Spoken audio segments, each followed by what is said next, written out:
Hi friends, thank you very much for watching my physics videos. चलिए अभी maths exam है आपका, है ना। मैथ्स के लिए कुछ रिवाइज करते हैं। चलिए मैं 3 क्वेश्चन लेके आया हूँ, तो आप इसमें question of line, quadratic equation और हाइट एंड डिस्टेंस का 3 प्रॉब्लम है।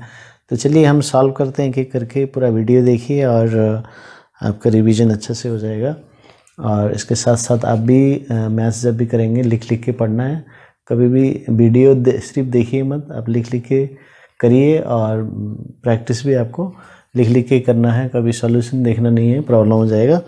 तो ज़्यादा से ज़्यादा आपको प्रैक्टिस करना पड़ेगा मैथ्स, है ना। जितना ज़्यादा आप प्रैक्टिस करेंगे, अब 1-2 दिन बाकी है तो उसमें आपको अच्छा करना पड़ेगा, ठीक है। थोड़ा टाइम ज़्यादा देना पड़ेगा मैथ्स में।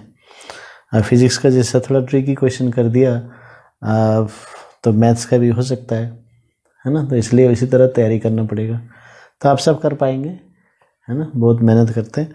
तो चलिए यहाँ पर 3 क्वेश्चन हम सॉल्व करेंगे। तो पहला क्वेश्चन है, find the equation of perpendicular bisector of line joining A 4,2 and B -3, तो ये यहाँ पर हम ज्वाइन करेंगे, लाइन ज्वाइन करेंगे और इसका परपेंडिकुलर बाइसेक्टर का इक्वेशन निकालना, यानी कि इसका इक्वेशन निकालना हमको, ठीक है। अभी इक्वेशन ऑफ लाइन के लिए आपको स्लोप चाहिए या 2 पॉइंट्स चाहिए। स्लोप के साथ 1 पॉइंट होने से हो जाएगा, है ना, और या इंटरसेप्ट होने से हो जाएगा, और ये 2 पॉइंट होना चाहिए। तो ये 3 कंडीशन है आपको चाहिए, है ना, जो आपके सिलेबस में है। तो अभी इसलिए वही चीज़ आपको खोजना है। पॉइंट हो सकता है या स्लोप हो सकता है, तो वो सब आपको खोजना है। तभी यहाँ पर देखिए, ये जो परपेंडिकुलर बाइसेक्टर है, तो इसमें बहुत सारा इंफॉर्मेशन छुपा हुआ। तो एक तो बाइसेक्ट करता है, यानी कि ये जो लाइन है ये इसको इक्वल हाफ में डिवाइड करता है ना। तो ये मिड पॉइंट हो गया।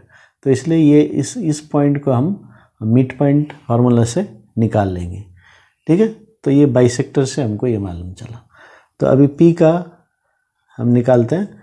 तो 4 प्लस, जब फार्मूला लिख देता हूँ, तो x1 plus x2/2, y1 plus y2/2। जिस पॉइंट को ज्वाइन करके आप मिड पॉइंट निकाल रहे हैं, जिसका मिड पॉइंट निकाल रहे हैं, उस लाइन के एंड्स के ये कोऑर्डिनेट्स हैं। तो 4 - 3/2, 2 - 3/2। तो ये एक साथ भी कर सकते हैं, अलग अलग भी कर सकते हैं। सो 1/2 - 1/2, तो ये हमारे पास आ गया हाफ -1/2। तो ये आ गया हमारे पास, ठीक है।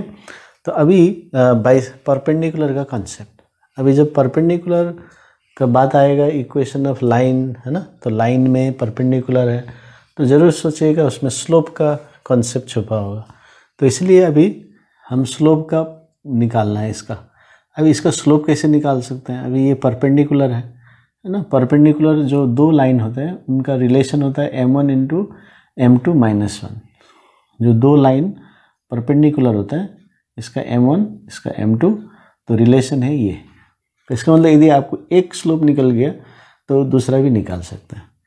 तो अभी इसका तो कोई इन्फॉर्मेशन नहीं है, लेकिन इसका जो इन्फॉर्मेशन है, this is the line joining this 2 points.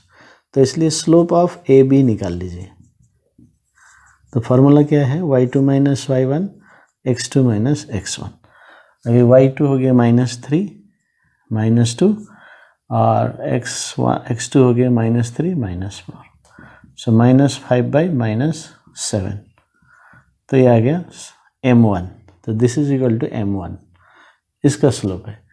इसका हो गया स्लोप 5/7। अभी इसका क्या होगा? तो यानी कि m2 निकाल लेंगे। तो स्लोप ऑफ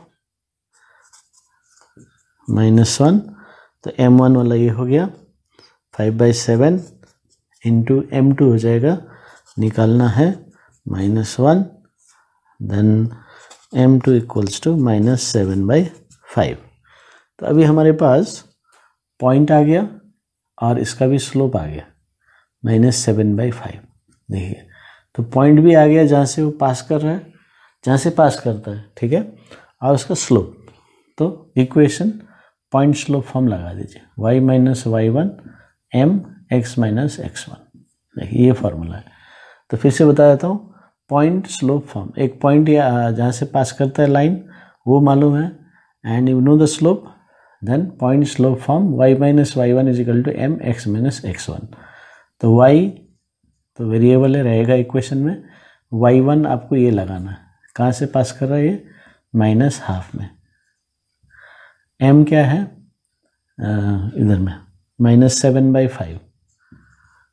अभी कभी कभी स्टूडेंट्स को प्रॉब्लम होता है, ये m लेना है ना ये m लेना है, तो मैंने क्लियर कर दिया, ये 5/7 है इस लाइन का इक्वेशन, सॉरी स्लोप है, लेकिन हमको तो इसका चाहिए, तो इसके लिए हमने ये कंडीशन लगा के ये निकाला है। तो इसलिए we are finding the equation of this line, तो इसका स्लोप लेना है, इसका नहीं, उससे हम ये डिराइव किया, लेकिन अभी ये लेना है -7/5 एक्स माइनस हाफ। सो आ गया। तो इस तरह से आप इसको सॉल्व करके निकाल सकते हैं। तो इधर लेके आइए 5y plus 5/2 minus 7x plus 7/2।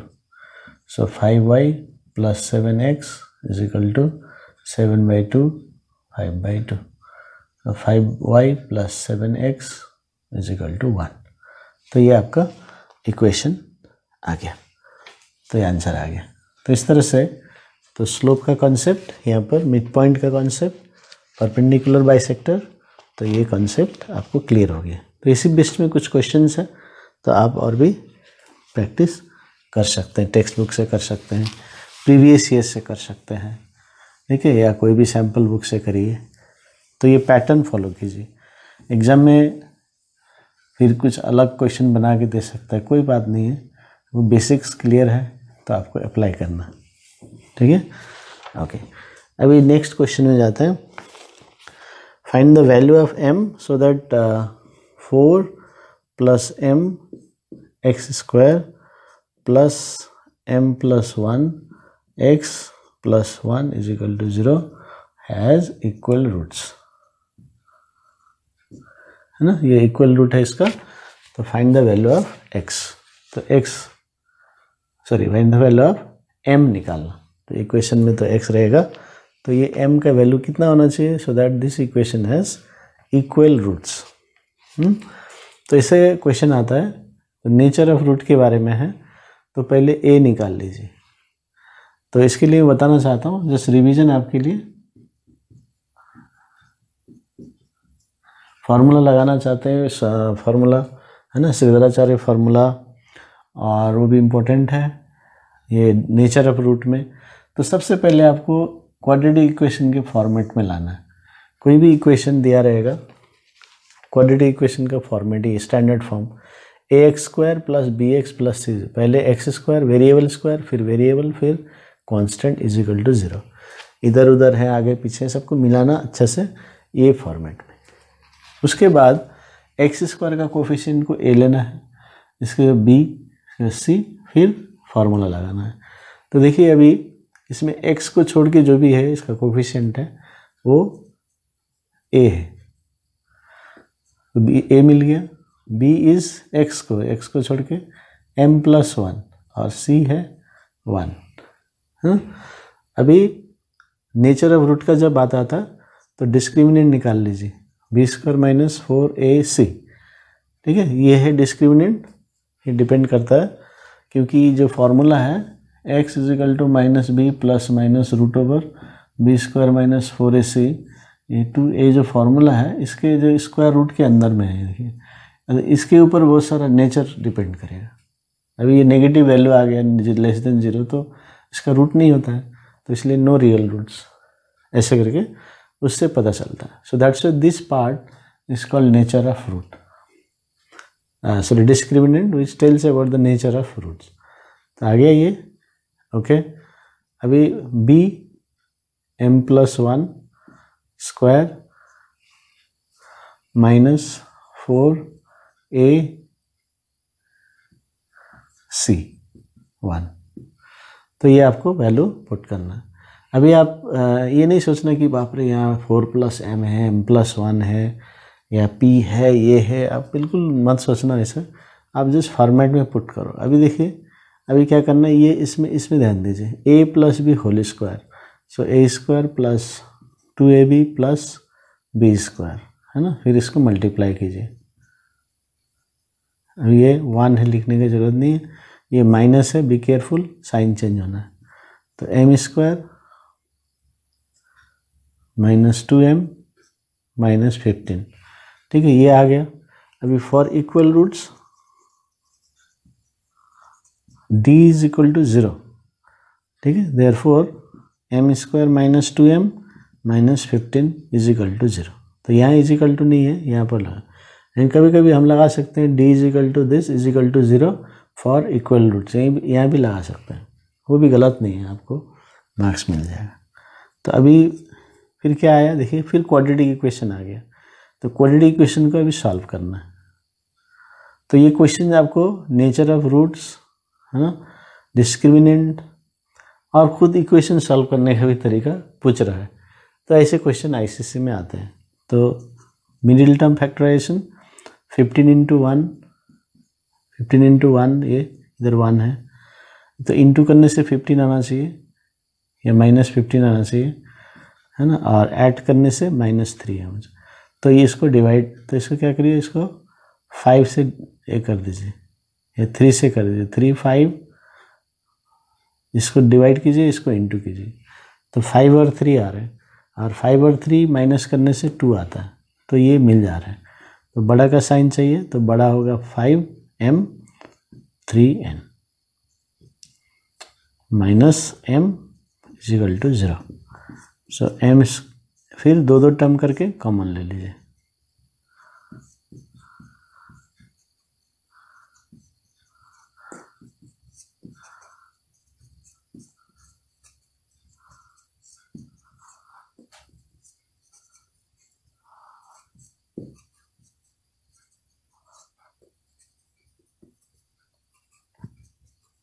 m = -3, तो आगे दो वैल्यूज़, है ना।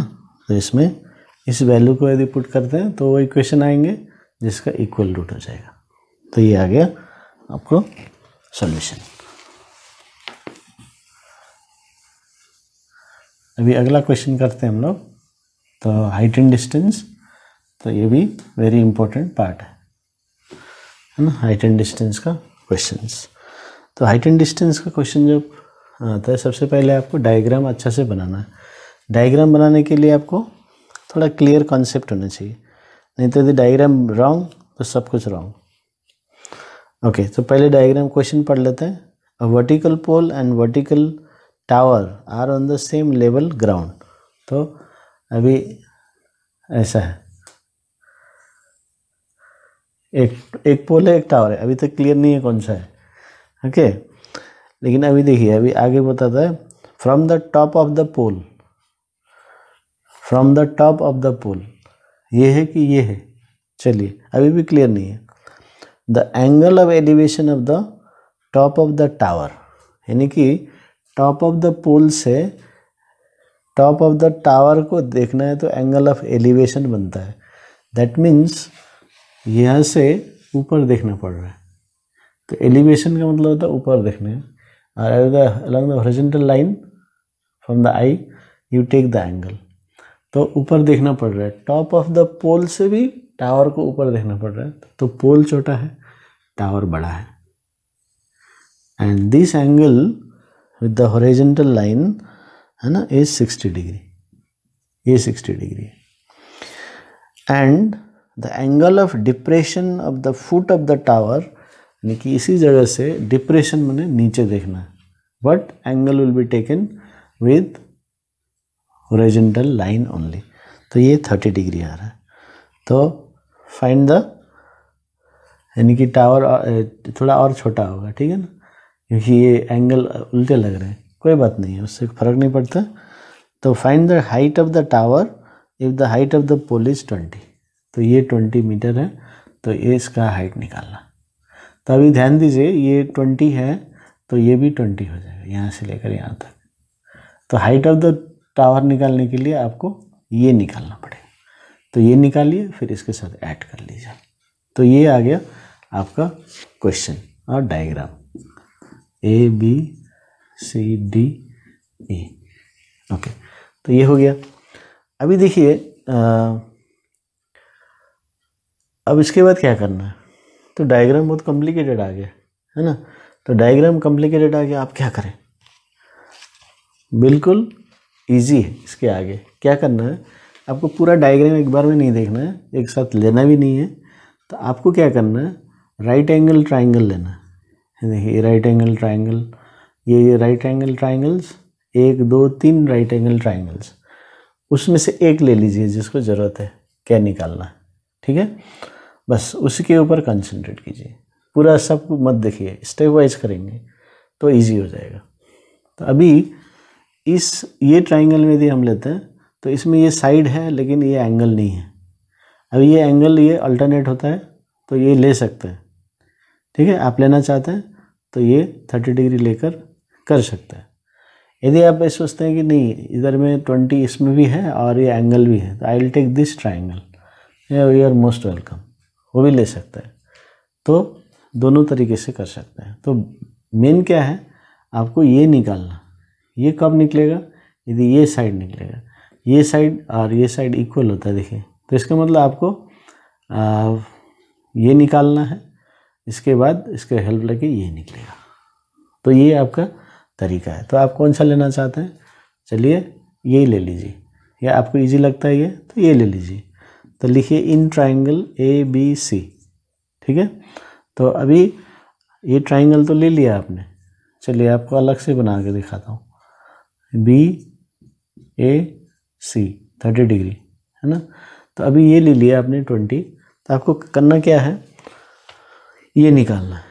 तो अभी इस एंगल के हिसाब से ये बेस है और ये परपेंडिकुलर, तो इसलिए tan थीटा लेना पड़ेगा आपको। सो tan टर्न परमानेंटली ब्लैक है ना, आपको याद है ना वो, परमानेंटली परपेंडिकुलर बाय बेस, ये आ गया। तो tan 30 का 1/√3 इज इक्वल टू 20/b, तो b इज इक्वल टू 20√3। तो ये आ गया। इसका मतलब ये भी 20√3, 20√3, ये भी 20√3 होगा, यानी कि AD भी 20√3 होगा। अभी इन ट्राइंगल इधर सॉल्व करते हैं। अभी दूसरा ट्राइंगल लेना, अभी ये वाला, इसको फिर से अलग से आप चाहते हैं तो बना सकते हैं, नहीं तो आप डायग्राम, मेन डायग्राम से फॉलो करना है तो कर सकते हैं। अलग से बनाना चाहते हैं और ये अच्छा है तो ये, अभी इसके बारे में सोचना ही नहीं, बस इसमें आ जाइए। इसमें आपको क्या क्या मालूम है, 20√3 आपको ये निकालना है। फिर से ये बेस परपेंडिकुलर दिया हुआ है, बेस निकालना है परपेंडिकुलर, तो perpendicular by base 10, so ADE, so tan 60 equals to h/20√3, so √3 equals to h/20√3, so into करते जाइए, सो 20√3 इंटू √3, सो ये 60 हो गया, 60 मीटर, √3 3 इंटू 60 मीटर हो गया। तो अभी देखिए ये 60 आ गया। अभी हाइट कैसे निकालेंगे, so height of the tower